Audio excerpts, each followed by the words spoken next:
বাংলাদেশের আকাশে দুর্যোগের ঘনঘটা, ভারী বর্ষণের দাপটে ডুবছে বিস্তীর্ণ জনপদ।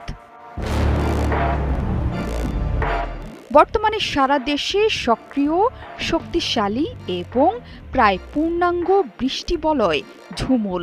এর প্রভাবে রাজধানী সহ দেশের ১৩ অঞ্চলে ৬০ থেকে ৮০ কিলোমিটার বেগে ধেয়ে আসতে পারে ঝড়। পাশাপাশি বঙ্গোপসাগরে দেখা দিয়েছে লঘুচাপ।